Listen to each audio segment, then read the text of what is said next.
How's it going, everyone? We're back here on our basement dig out for a little update this week. You can see that they finally got all that excess dirt removed and they have the forms up for the final footers. It's a little bit dark, so let's go ahead and turn the lights on down there, shall we? Plugging this bad boy in. Let there be light. All right, I'm gonna hop down and we'll go check this out.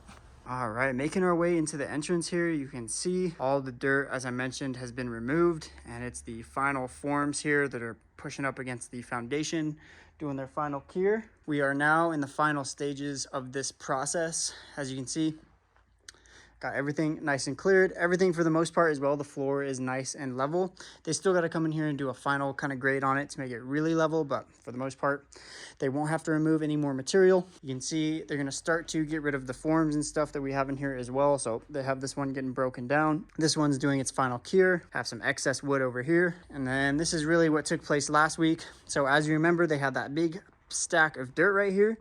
And then they had this whole section kind of walled off with some dirt, but you can see that this has now been fully removed. As I mentioned before, the final forms here, you can see we had to come in here.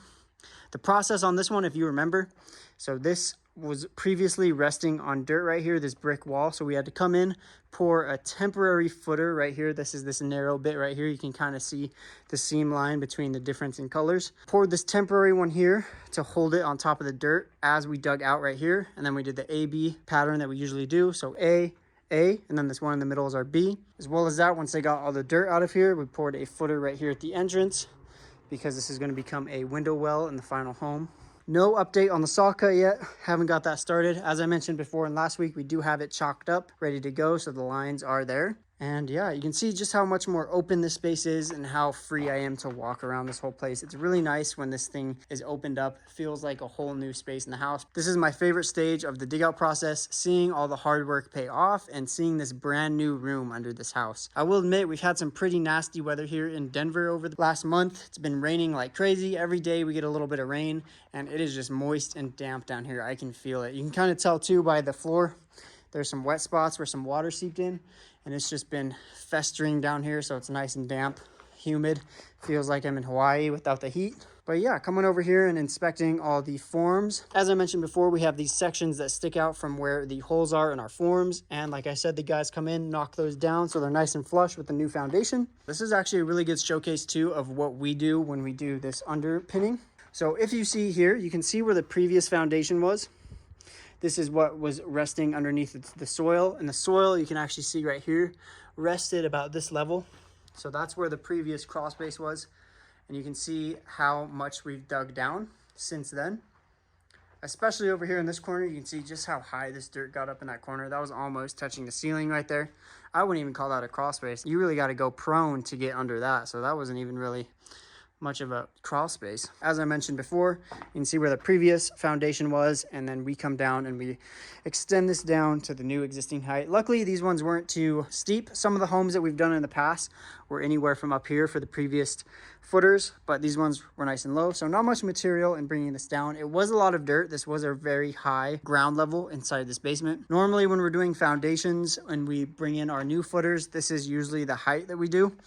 So for the whole thing, we're usually looking at a height around this. So this was pretty nice to see a smaller size footer on here, made a little bit faster. It's important to mention that this is what a job well done looks like. Everything looks nice and sturdy. Everything is cured.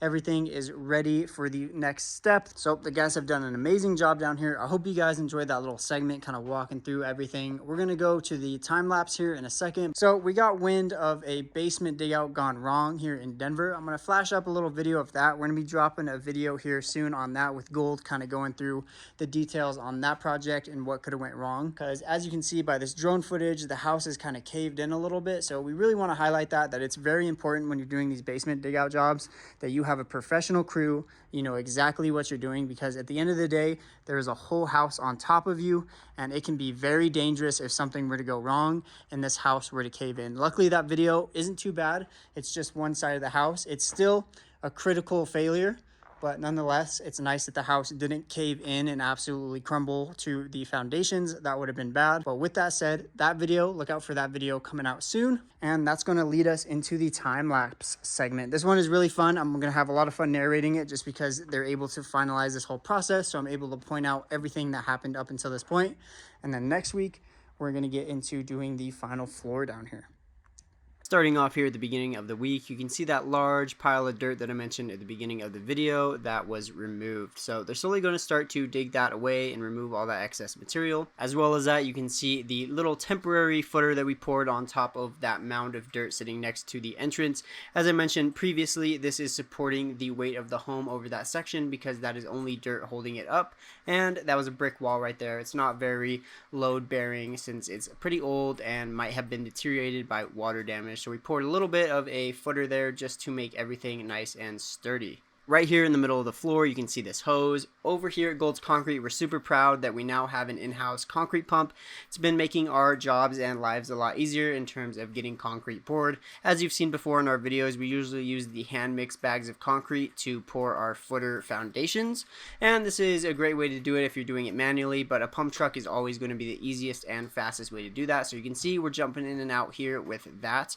It has sped everything up tremendously, and we don't know what we'd do without it, honestly.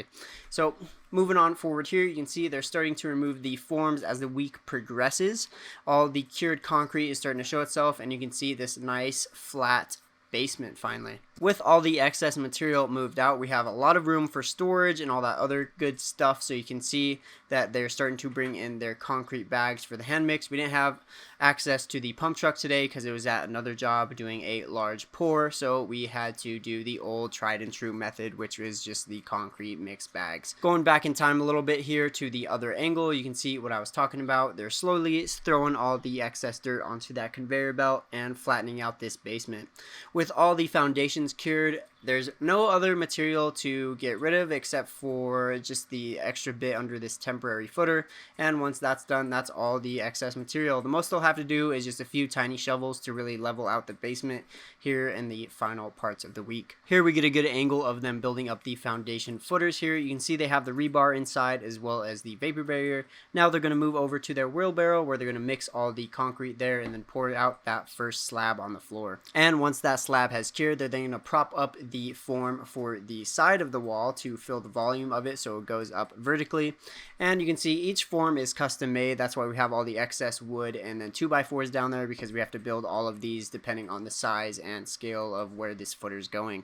And just like that, that's going to bring us to the end of this week. We just switched angles over here, but you can't really see what they're doing as that whole back wall has been completed since there's no forms anymore. But I hope you guys enjoyed this little time-lapse section. I really tried to just break everything down that they were doing step by step. So if you like this format of me going through and telling you exactly what they're doing, drop a comment down below. I would like to do this more in the future, just so it's more of a clearer narration for you guys so you understand exactly what's happening frame by frame. Alright, I hope you guys enjoyed this week's video. Go ahead and drop a comment, tell us what you liked, what you didn't like, anything that we can improve on to make these videos better. But with that said, we're getting awfully close to a final product here, as you can see. Really excited to finally wrap this up for you guys and do a complete beginning to end on this job. With that said, be sure to keep an eye out for that basement dig out gone wrong video. It's going to be very important, and it's going to highlight a lot of issues when it comes to professionality and just getting experts to know exactly what they're doing so you don't have a catastrophic error like happened at that job. So be on the lookout for that video. It's going to be very informative and very eye-opening to just what can go wrong if you were to mess one of these jobs up. So, and that's something that we never want to see or happen to anyone, because it's very dangerous and there's a lot of safety concerned with that. And with that said, hope you guys enjoyed the video. Can't wait to show you guys the finished product on this bad boy. I think you guys are going to love it from beginning to end. It was really interesting. We're going to have a full time-lapse video for you guys, just showcasing this whole project so you can kind of binge watch it and see how everything happened in chronological order.